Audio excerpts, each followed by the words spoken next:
Welcome back, friends. This is Miss Kennedy.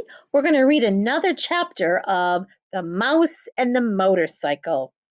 When we left off, poor Ralph, he's in the waste paper basket. He called it a prison because he couldn't get up those smooth walls of the waste paper basket. He tried putting things on top of each other, but that wasn't working either. So he just decided to eat some of the apple and he fell asleep. So we're going to have to find out what happens. This is chapter 4. It's called Keith. Keith is the little boy in the story.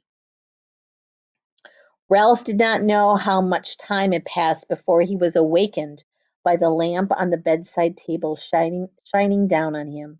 He squeezed himself into the tiniest possible little ball, wrapping his tail around his body, and tried to make himself as thin as the apple core. "My motorcycle!" shouted the boy the first thing. "Somebody stole my motorcycle!" "Uh-oh," thought Ralph.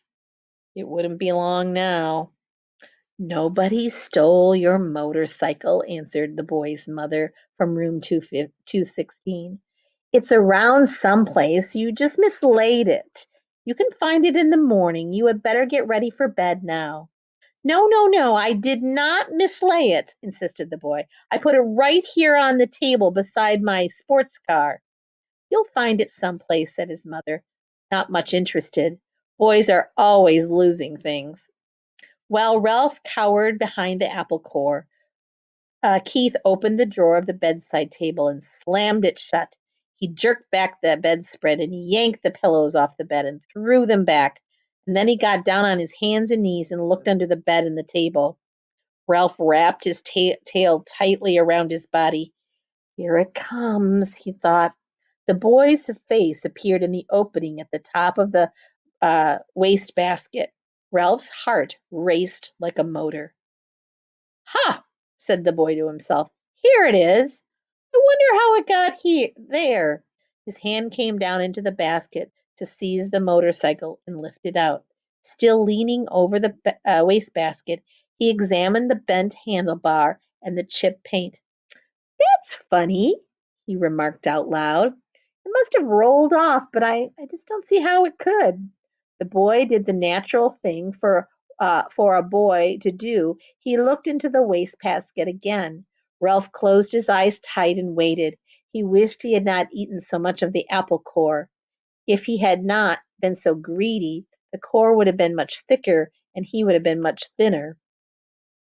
"Hey," whispered the boy, obviously very much surprised.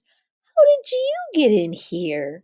He was careful to keep his voice lower than the sound of the breezes in the pines outside the window.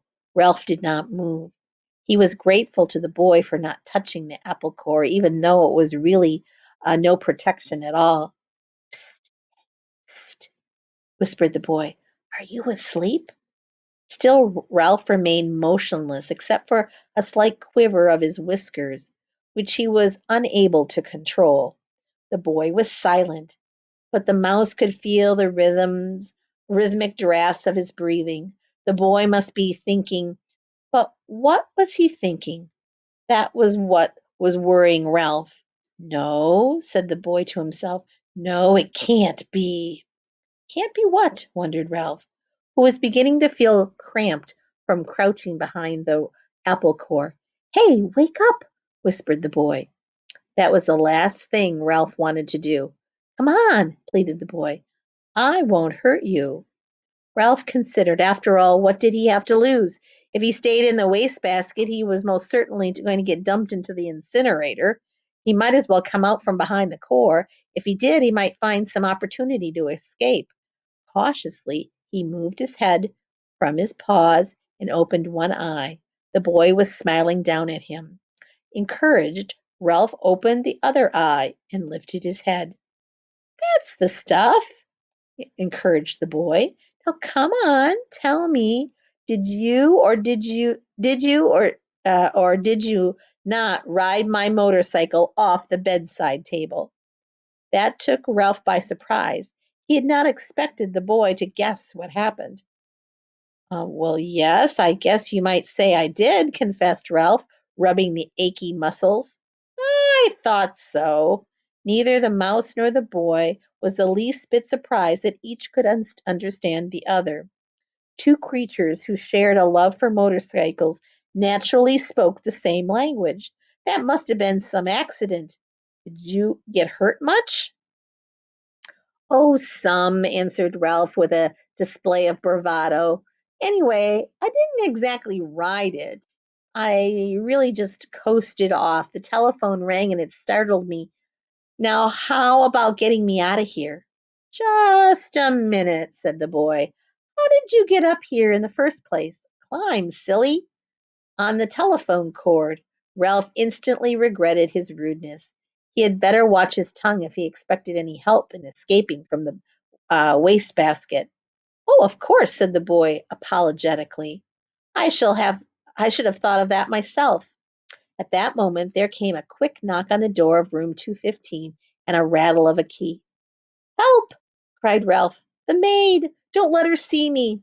Before the boy could do anything, the maid burst into the room. "Oh, excuse me," she said, as she seemed surprised to see the boy kneeling by the wastebasket. "I've come to turn down your bed." "Oh, that's all right," said the boy quickly. "I can do that all myself. Thanks anyway." "Thank you," said the maid, and she backed out of the room. Ralph knew she was not anxious to waste time turning down the bed. As soon as she finished her duties, she was going to go out to the parking lot and meet the bus boy, a college boy whose job was clearing the tables in the dining room. Phew! That was close. The boy seemed every bit as relieved as Ralph.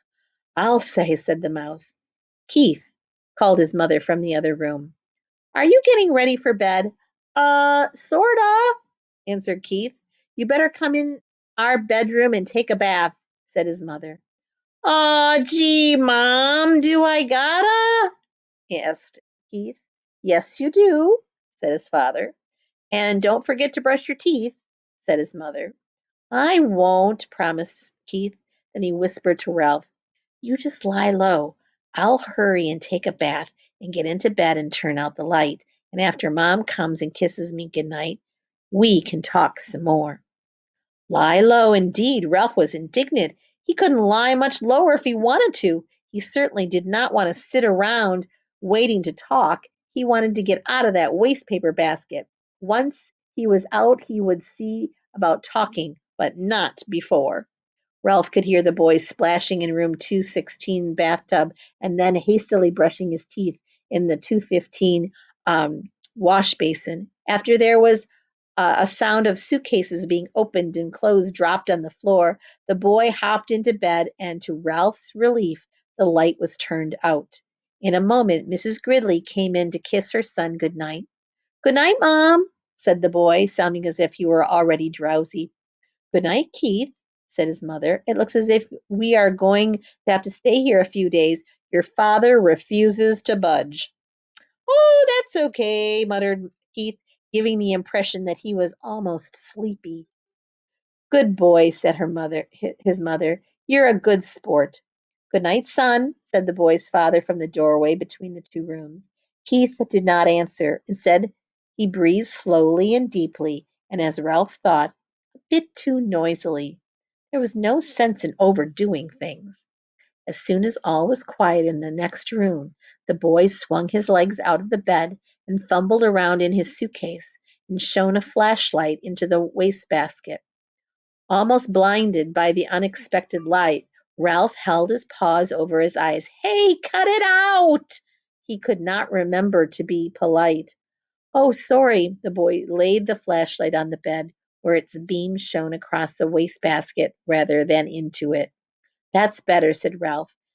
"Now, how about getting me out of here?" As an afterthought, he added, "Please." The boy ignored the mouse's request. "How would you like to ride my motorcycle?" he asked. Ralph's heart skipped a beat like a motor missing one cylinder. And the mouse-sized motorcycle really would run after all, and there was one thing certain.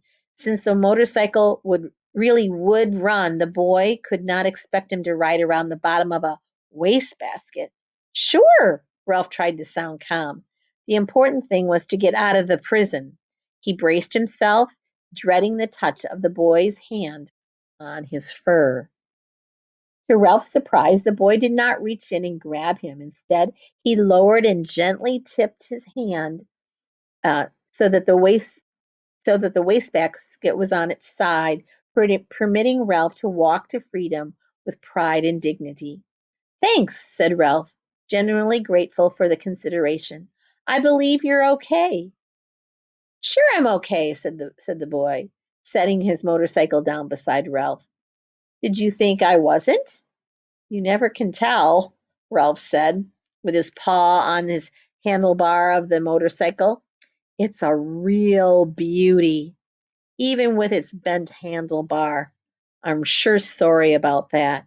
Oh, forget it, said the boy reassuringly. It won't hurt much. The motorcycle will still run. Ralph threw his leg over the motorcycle and settled himself comfortably on the seat. Perfect, just perfect, the boy said as he was obviously delighted that his motorcycle was just the right size for the mouse. Ralph could not have agreed more wholeheartedly. It was perfect, except for one thing. He did not know how to start it. Well, go on, said the boy. Ride it. Ralph was ashamed to confess of his ignorance. I don't know how to start it, he admitted. It's the first motorcycle I have ever had the chance to ride. You have to make a noise, the boy explained matter of factly. These cars don't go unless you make a noise. The answer was so obvious, Ralph was disgusted with himself for not knowing without asking. He grasped the handlebars and fearful lest his noise be too squeaky, he managed a put put put put put put put put put. Sure enough, the motorcycle moved. It really and truly moved across the threadbare carpet. Ralph was so excited that he promptly forgot to make the noise and the motorcycle stopped. Ralph started it again. Put, put, put, put, put, put, put. This time he remembered to keep on making the noise.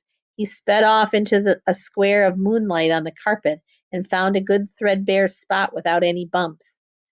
Look out for your tail, said the boy. Don't let it get caught into the spokes. Ooh, thanks for reminding me, said Ralph, causing the motorcycle to stop. He started it again and steered with one paw while he reached back with the other and caught his tail and held the tip safely against the handlebar. It was a glorious sensation, speeding around the carpet, freely and noisily, and most of all, fast. Ralph discovered that if he made the noise fast, the motorcycle sped up. If he slowed the sound, the motorcycle slowed down. He promptly sped up and raced around on the rectangle of the moonlight where he had made another discovery. When he ran out of breath, the momentum of the motorcycle carried him on until he could take another breath. Gee, you're lucky, whispered the boy. In order to answer, Ralph had to stop. I am. It had never occurred to him that a mouse could be luckier than a boy. You sure are, said the boy. He spoke with feeling. My mother would never let me ride a motorcycle. She would say I might break my leg or something silly like that. Well, if you want to come right down to it, said Ralph, I don't suppose my mother would exactly be crazy about the idea. He began to have an uneasy feeling that he really should be getting back to the mouse hole. Anyway, said the boy gloomily, it will be years and years before I'm old enough to ride a motorcycle. And then when I'm old enough, my mother won't let me. Ralph felt sorry for the boy, hampered as he was by his youth and his mother. Go on, ride it some more, said the boy. I like to watch. Put, put, Ralph started the motorcycle again and rode around the moonlight once more, faster and faster, until he was dizzy from the circling, dizzy with excitement, dizzy with the joy of speed. Never mind the danger. Never mind that his mother thought. This was living. This was what he wanted to do. On and on. and on. Lucky, whispered the boy with envy in his voice. Ralph did not answer. He did not want to stop. That's the end of our chapter. There are just one picture, I guess, in this one where Ralph is racing around on the motorcycle. Now that he knows how to get it to start, he makes that put put put put put sound, and it moves fast. He also figured out that if he went slower with the sound, that it also made the motorcycle go slower as well. Hmm, interesting. We'll have to find out what happens next to Ralph and the motorcycle and the little boy Keith.